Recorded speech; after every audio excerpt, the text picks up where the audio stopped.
For those who have already subscribed, go get you a pen and paper, pencil and paper, get your notepad out, whatever. Like, share, subscribe, comment, turn on your post notifications. So I hope you got your pen and your pencil, your notepad, like me, because y'all know I be rambling. So got to keep me some notes to stay on track. So today we got 4 questions to ask yourself and 10 tips. I'm pretty sure that's the same amount we did last time, but I'm gonna try to make the video a little shorter because I know like some people be trying to watch the videos, but it be so much stuff happening in their life. So anyway, we're gonna get into it. So 1, what type of person is this? Is this person seasonal or lifetime? A lot of times we as people struggle with the relationship that we have, whether it be friend or whatever, because these questions and tips aren't just for romantic relationships, but for friendships as well. We struggle with the relationship where we constantly at war with the person because we're trying to make a seasonal person a lifetime person. And a lot of times we lose lifetime relationships because we assume that the person is temporary. This isn't worth my energy, blah, blah, blah, blah. So know the difference. And like I said, these are questions and tips for not only romantic relationships, but strictly platonic ones as well. So are we compatible is the next question. Number 2, are we compatible? That's a very, very important question to ask, because if your lifestyles do not mesh, you won't really have a strong foundation to stand on anyway. Is this person a clubber? Does this person are they a smoker? Do they drink way more than what I think is okay? Do they go to the gym? Do their ambitions and drive match mine? Am I gonna see this person as lazy in a few months? Am I gonna be turned off and less attracted to you because I feel like you don't have a go-getter mentality? These are questions to ask. These are things that will be an issue later on if you don't address them now. So number 3, is this a superficial relationship? Do we only talk about gossip or superficial things? What do we talk about? What are our conversations? Do I feel like you're somebody who I want to share intimate details with? Do I trust you with deeper conversations? Like just deeper conversations in general. And like I said, friendships and relationships. So I'm not really going to go into specifics because what's considered superficial to you might not be superficial to someone else as far as a relationship or as far as a friendship goes. So question number 4, and this is my biggest question. It's one that means the most to me, so I saved the best for last. But okay, number 4, am I a better person with you, or am I worse, or / losing myself? And I say this is so important because a lot of times in romantic relationships and strictly platonic relationships, people end up having to dim their own light in order for the friend or the significant other, I'm tongue-tied, or the significant other to see their own light. Like, I shouldn't have to be less of me in order for you to be who you are or to feel confident in who you are. And also, have I grown with you around? Am I taking steps backwards or am I moving forward?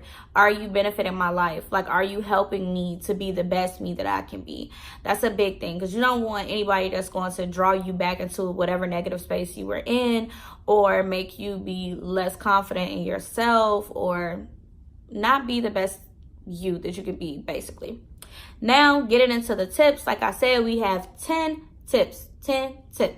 So the first tip, be honest no matter what. Being honest does not mean being a jerk. Let me say that. That does not mean go talk to your significant other like trash and be like, I'm just being honest. Like, no. That's not what I said. Be honest no matter what. No matter what you believe the outcome will be. And there's a way to say everything. 9 times out of 10, it's how you say it, not what you say. So keep that in mind. Tip number 2, speak life and positive affirmations just because. If a person who's in your life is important to you, then you need to encourage them, uplift them, build them up. Don't tear them down. Even if you're on bad terms, don't tell that person, oh, that's why your business ain't work out. Oh, that's why you and your man didn't work out. Or that's why you and your girl didn't work out. Blah, blah, blah, blah. Like, that's not good and that's not cool. Don't do that to people. Number 3, maintain privacy. This I'm going to explain a little deeper because I've seen it so much in my own relationships, friendships, and I've seen it in a whole lot of other people's friendships, relationships, whatever. Do not badmouth your friends or significant other to other friends or family members. Do not do it. I don't care if y'all are on bad terms or what. If you're not leaving a situation, stop complaining about it to people in your life. Stop doing it, because they're going to always see that person as what you described to them. They're not going to forgive the same way that you did. They're not going to forget what you came and told them. They're not going to do it. So don't do that. Everybody doesn't need to know everything. So don't put all your business out in the streets or put all of their business out in the streets. Stop running and telling your friends private, intimate things that maybe your spouse, significant other told you, or maybe your best friend told you and trusted you with. Stop telling everybody that. Your friend or significant other's battles and struggles and issues is nobody else's business. It's not. And I'm pretty sure it took them a lot to address it with you. Also, stop letting people, like I've seen this so much, stop letting people comment on your people. Like, stop doing it, because if you are okay with blurring that line, that puts a lot of question on you. It's a question mark over your head, because if you don't defend my name in like private, then I don't trust you. I don't trust you, because what kind of friend are you? What kind of significant other are you? If you're bad mouthing me to people, allowing people to bad mouth me, whatever the case may be, I don't care about none of that. Oh girl, well I didn't say nothing. You should have, though, because you should have shut that situation down. So that's what I mean when I say maintain privacy. And also with maintaining privacy, correct your friend or significant other in private and defend them in public. Don't set out to embarrass the people who you claim mean something to you. That's trifling, for lack of better words. It's trifling.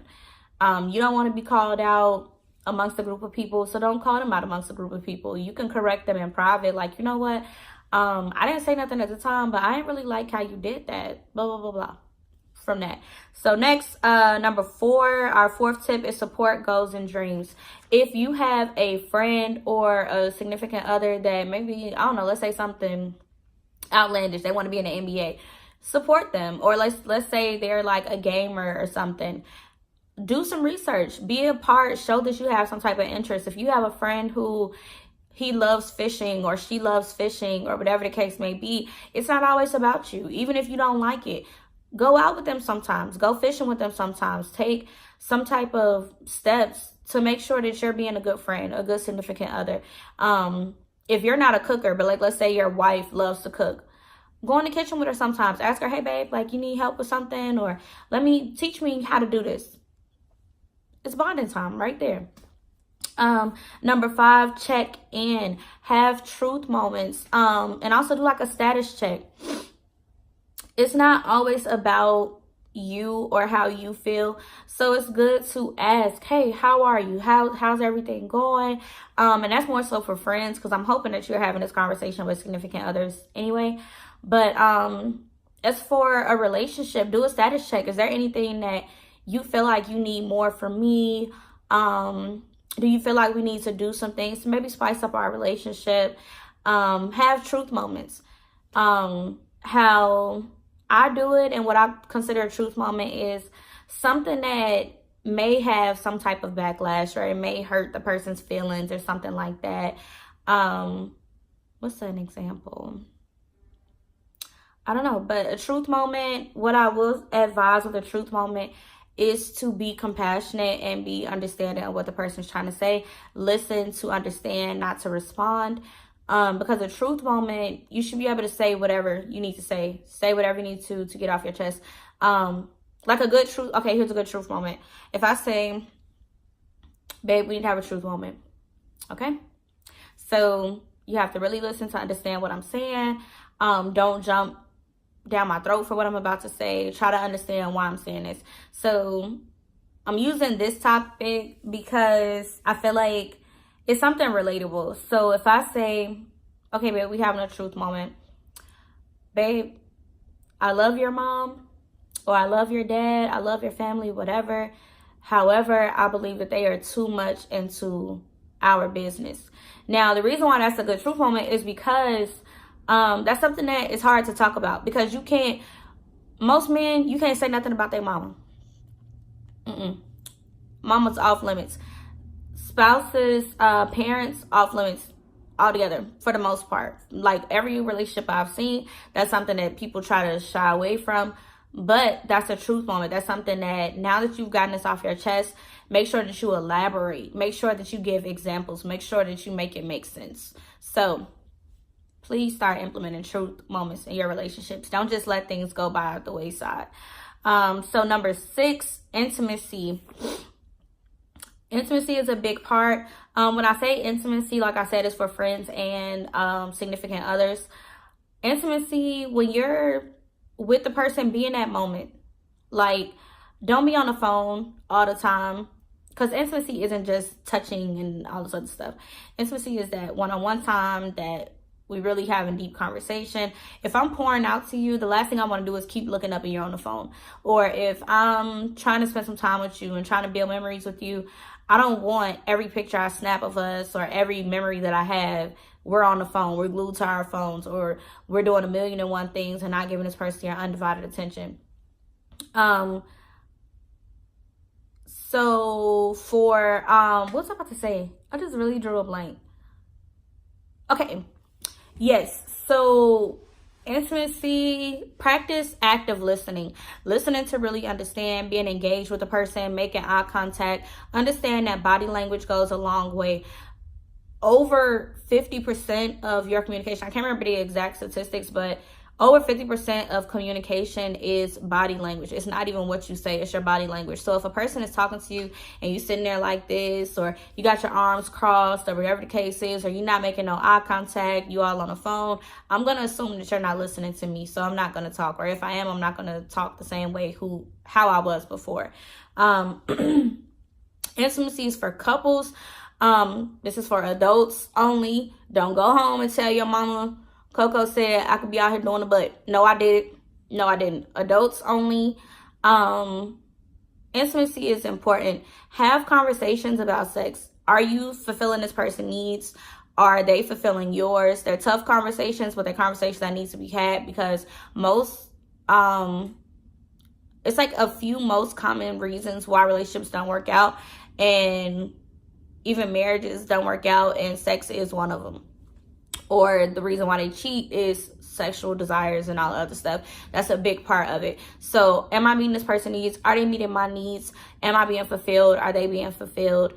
Be open to trying new things. Now, when I say try new things, I don't mean things that can challenge you guys' fidelity or trust in one another. So if you know that maybe he want to try something different, or you want to try something different, but it's going to put y'all in a bad place or make you start thinking that the person cheating or whatever, don't do that. Don't do it. Also, don't do anything that you find degrading. Don't do anything that you feel is challenging for you as a person. But I will say, be open-minded. Be open-minded. Go to like the little shops together. Like watch some flicks together. Like whatever it is, be open-minded. Because if you're trying to be with somebody for the rest of your life, ain't no we're gonna keep doing it the same way, the same time, in the same place every single time that we do what we do. Okay? So yes, keep things spiced up, keep it fun, keep it fresh. Know what that person likes, know what they want. Am I being aggressive enough? Am I being passionate enough? Am I giving you enough? Just whatever. Am I giving you enough? That's a big deal. So number 7, don't be a hater. Yeah, I said it. Don't be a hater with friends, boyfriends, girlfriends, husband, wives. Don't be a hater. Don't let jealousy and envy set in.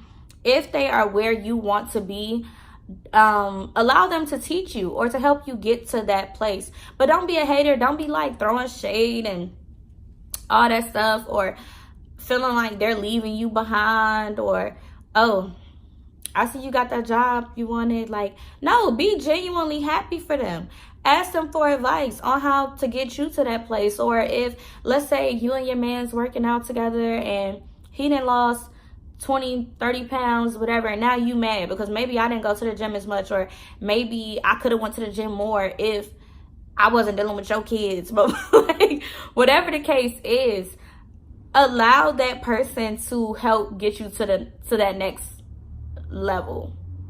Don't try to be in competition, because that's not what it should be. So number 8, be reliable. Be a friend or a partner that you can count on. Don't be the one who, oh, I'm gonna just let him figure it out. No, you shouldn't have that attitude, because if this is your man, if this is your woman, y'all are a team. Y'all are a team, and you're gonna expect him to move mountains for you, so do the same for him. Don't just be like, oh, you need this part for your car and it costs XYZ amount. Nah, I ain't got it. Because if it was your car, you would want him to have it. You would want him to show up for you. You wouldn't be okay with sitting on the side of a road for 30, 45 minutes waiting on him to come and he down the street. So don't have him sitting 30, 45 minutes waiting on you to come and you down the street. And also, don't be the person that's always saying no. If people invite you out, or if they invite you to an event to come celebrate them or support them, get up and go. Just get up and go. Like, even if you don't like it. Like I said, even with things that you don't like. Like, let's say your husband, he got I don't know, some type of golf something. Like, let's say you don't like golf. Get up and go sometimes. You don't got to go every single time. But if he's asking you, babe, you know what, come on, show some support to the team, whatever, do it sometimes. It's okay. It's okay. And same thing with your friends. Also, tip number 8, compartmentalize. Don't take things out on me. I'm not your punching bag. I understand you had a bad day. You can come home and vent to me, but don't come home treating me like crap because you had a bad day or because you got a phone call that pissed you off or whatever. Same thing with your friends. Don't come taking it out on me and now I'm the punching bag because somebody else done upset you or you having a bad day. Everybody has bad days, but I'd rather you say, girl, I'm going to talk to you later. Or I'm really in my bag right now, so I'm going to talk to you in a minute. But don't take it out on them. Don't do that. That's not fair to them.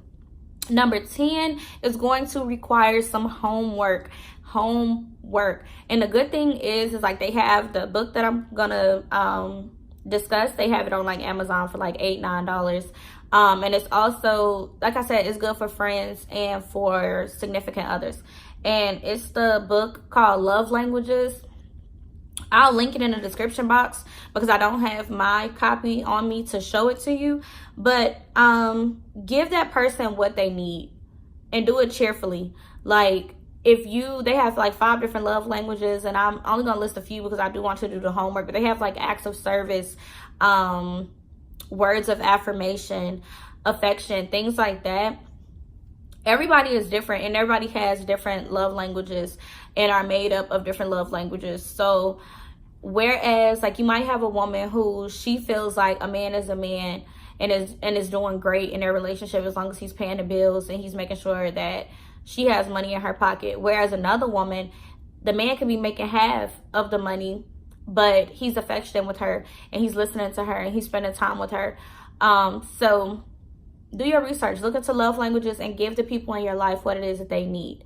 So thank you guys so much for tuning in. Please make sure that you like, subscribe, share, comment, all of that good stuff. Sorry, I got tongue tied, but thank you for tuning in again, guys. Please keep your post notifications on or turn them on so that you can be up to date on all this stuff. Thank you, guys.